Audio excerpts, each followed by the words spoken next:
ये जो 5 चीजें हैं, ये चुनाव को डिफाइन। जहां तक सिक्योरिटी का प्रश्न है, मेरा अभी भी मानना है भारत जैसे देश के अंदर आप सिक्योरिटी लगा के वोटर को इंटिमिडेट करा के आप मैंडेट नहीं बदल सकते, ये मेरा मानना है। और मैं ऑन रिकॉर्ड इस बारे में कह रहा हूं।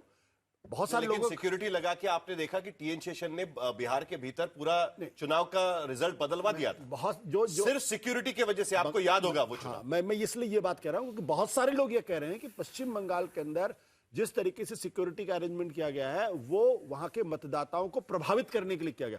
मेरा मानना है कि हम हिंदुस्तान का मतदाता 70-75 साल के बाद इतना समझदार है कि कोई भी उसके मत की या उसके मन को नहीं बदल सकता, सिवाय मुद्दों के और नेताओं के। जिस नेता का कनेक्ट होगा वो करेगा। काउंटडाउन शुरू हो गया है। मुझे ऐसा लगता है बंगाल बंगालियत से ज्यादा सिर्फ एक मुद्दा था, ममता बनर्जी यस और नो, नथिंग एल्स। कोई और बड़ा मुद्दा नहीं था। अगर बीजेपी जीतती है तो इसका मतलब यह कि ममता बनर्जी के खिलाफ वहां पर एक लहर थी जिसको उन्होंने अपने संगठन से, भारतीय जनता पार्टी ने और चुनाव आयोग ने अपनी सख्ती से वोटर्स को रास्ता दिखाया कि आप जाइए अगर जीतती है। और अगर हारती है तो मैं ममता बनर्जी से के लिए सिर्फ इतना ही कहना चाहूंगा, खूब लड़ी मर्दानी, वो तो कलकत्ता वाली रानी थी। सही बात है, इंतजार करना होगा कि क्या होता है। जंग तो जबरदस्त। और अगर क्षेत्रीय नेताओं में आप देखिए गौरव भाटिया जी, तो ममता बनर्जी एक ऐसी नेत्री हैं जो जबरदस्त संघर्ष करती हैं और मतलब चुनाव वो जिस तरीके से लड़ती हैं वो लगभग मैच करता है बीजेपी जिस तरीके से जमीन पर उतरती है चुनाव में। ममता बनर्जी भी उसी तरीके से जंग की तरह एकदम लड़ती हैं चुनाव।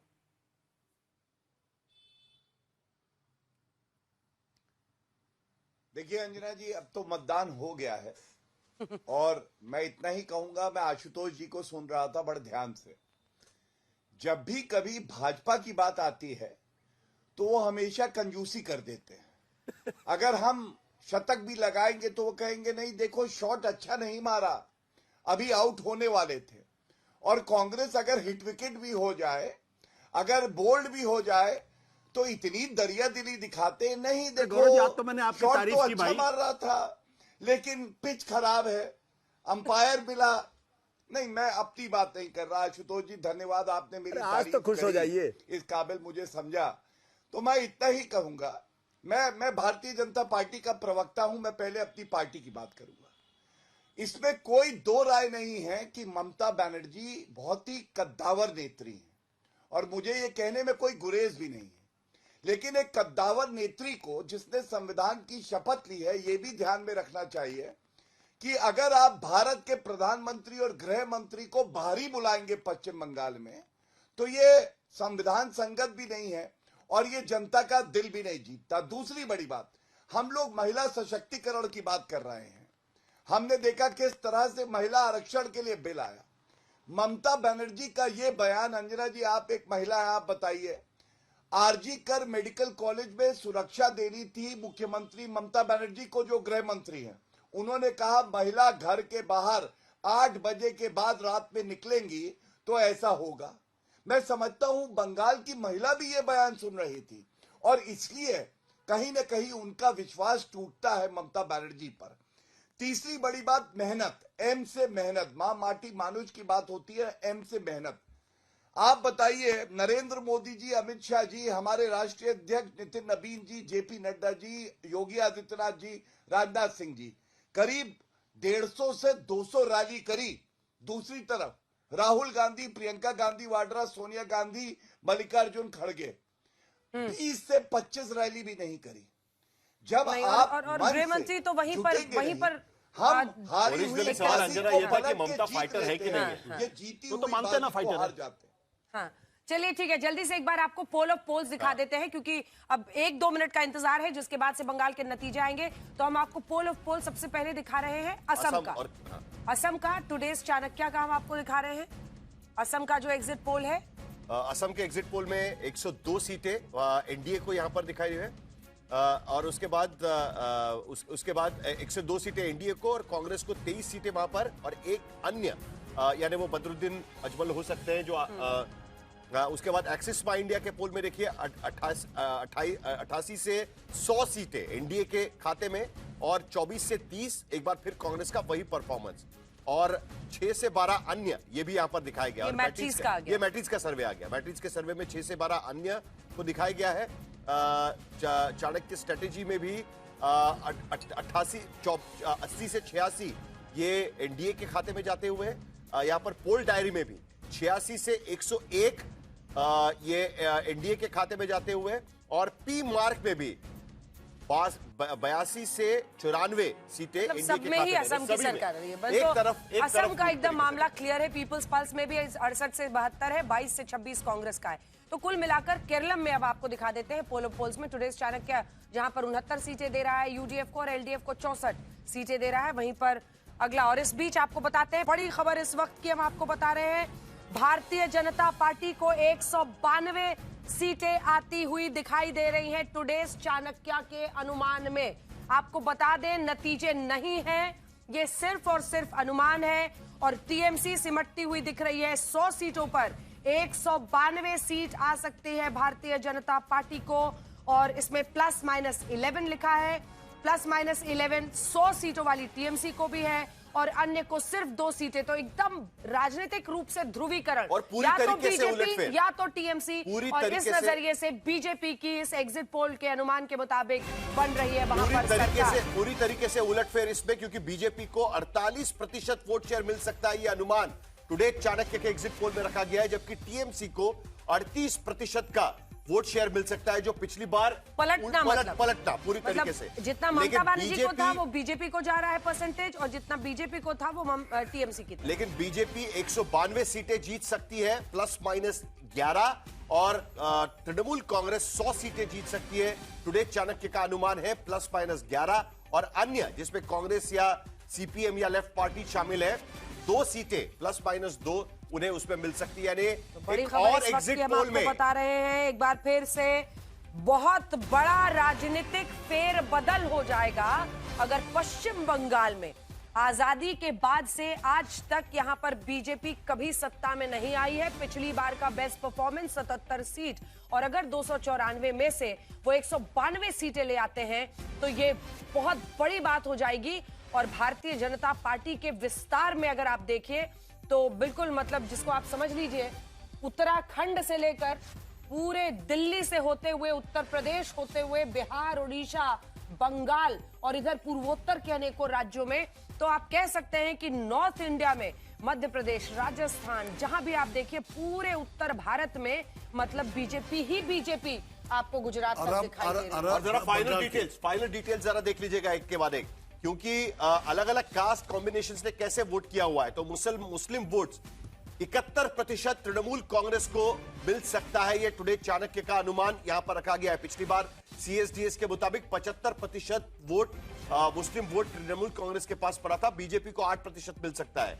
OBC 61%, Bharatiya Janata party, schedule caste 67%, Bharatiya Janata party, schedule tribe 53% Bharatiya Janata party, जबकि तृणमूल कांग्रेस को 40% शेड्यूल ट्राइब का वोट इसमें मिल सकता है, यह भी अनुमान इसमें रखा गया है। यानी अगर हम देखें तो मुस्लिम वोट छोड़कर बाकी वोटों का पोलराइजेशन एक तरीके से भारतीय जनता पार्टी की तरफ 48% वोट शेयर के साथ भारतीय जनता पार्टी 192 सीटों पर, और 38% वोट शेयर लेकर तृणमूल कांग्रेस 100 सीटों के साथ यहां पर सत्ता गंवाती हुई, ये अनुमान टुडे चाणक्य की तरफ से रखा गया है। बड़ी बात आपको बार बार बता दें, ये नतीजे नहीं है, ये सिर्फ एक एजेंसी टुडेस चाणक्य का अनुमान है, क्योंकि वो सैंपल साइज में कुछ लोगों के बीच जाते हैं वोटिंग के बाद, उनसे पूछते हैं, अगर वो सही बताते हैं तब उनका पोल सही निकल सकता है। वो भी सैंपल साइज है, सभी से बात तो करते नहीं है, इसलिए इंतजार करना होगा, और हमेशा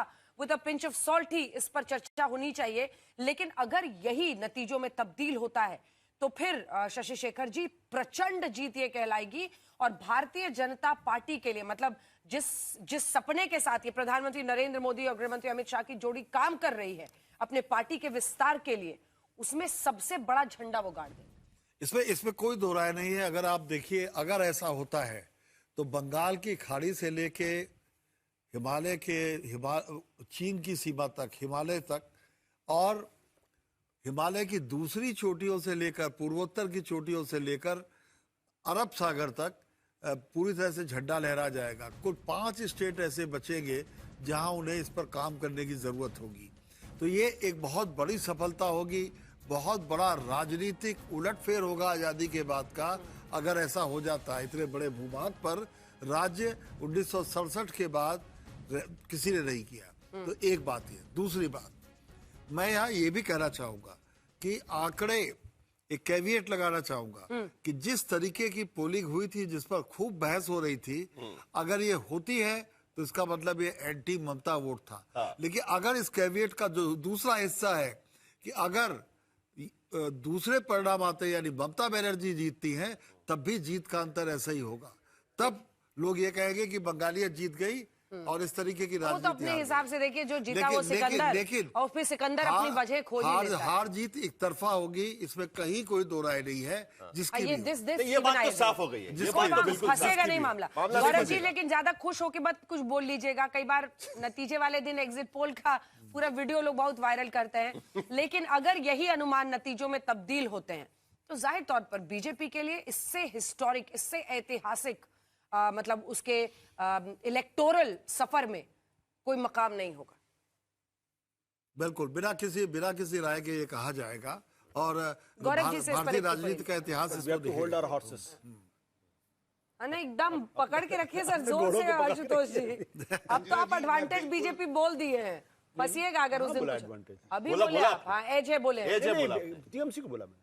नहीं, आपने बीजेपी बोला गलती से दो मुंह से बार निकल बोला आपने। नहीं गलती से निकला। अच्छा। TMC। चलिए भूल सुधार हो। भूल सुधार। ये क्या हो गया? नहीं, अच्छा, मैंने बोला कि आप बीजेपी को एडवांटेज दे रहे हैं, तो आपने बोला हाँ जो है सो है। नहीं, वो कभी कभी झोंक में हो जाता है ऑन एयर।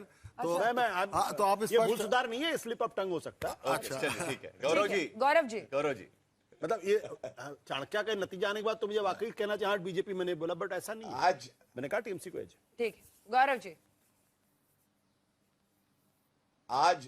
आजकल स्लिप ऑफ टंग नहीं कहा जाता है, तेजस्वी यादव कहते हैं टंग ऑफ स्लिप हो गया है। लेकिन मैं एक बात जरूर कहूंगा, मैं बिल्कुल जल्दबाजी नहीं करूंगा, बड़ी संयम से 4 तारीख का इंतजार करेंगे, क्योंकि एक पॉलिटिकल पार्टी है जिसने जलेबी बनवाई थी हरियाणा में, और उसके बाद क्या हश्र हुआ था हम सब ने देखा है।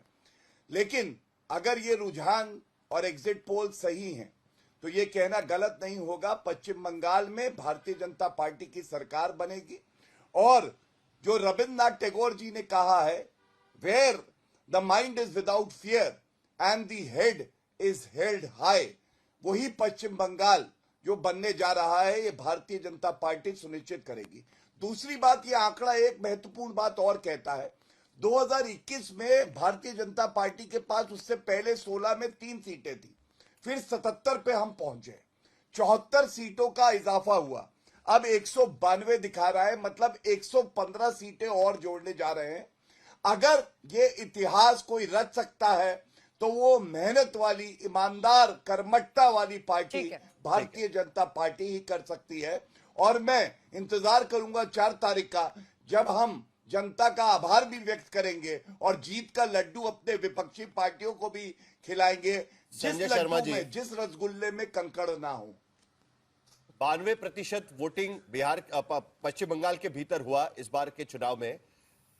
इसका मतलब यह कि भारी संख्या में लोग जो जिनका वोट रजिस्टर था वो भारी संख्या में निकल पाए। तो अगर ये एग्जिट पोल सही निकलता है तो कम से कम ये नहीं कह पाएंगे कि लोग अपना वोट नहीं डाल पाए थे, तो कोई और कारण देना पड़ेगा। तो क्या हम ये मानकर चले कि एंटी इनकम्बेंसी वर्क कर पाई है बीजेपी के फेवर में, जिस तरीके से बीजेपी के नेताओं ने वहां पर एंटी इनकम्बेंसी को लेकर चुनाव प्रचार किया था?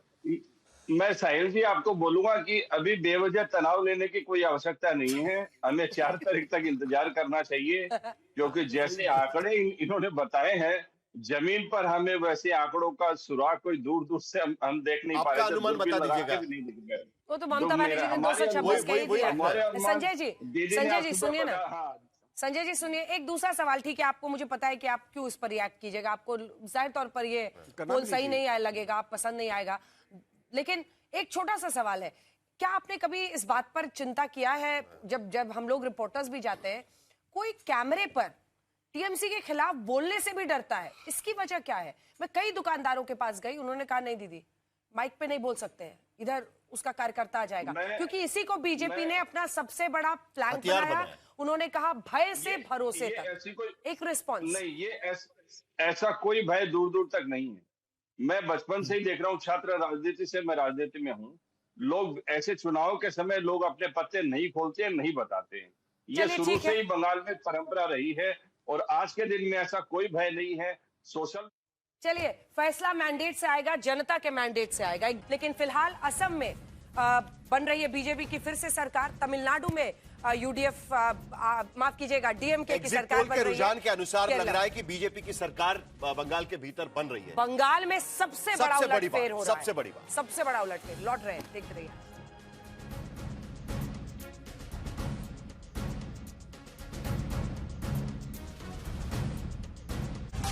आज तक देश का सर्वश्रेष्ठ न्यूज चैनल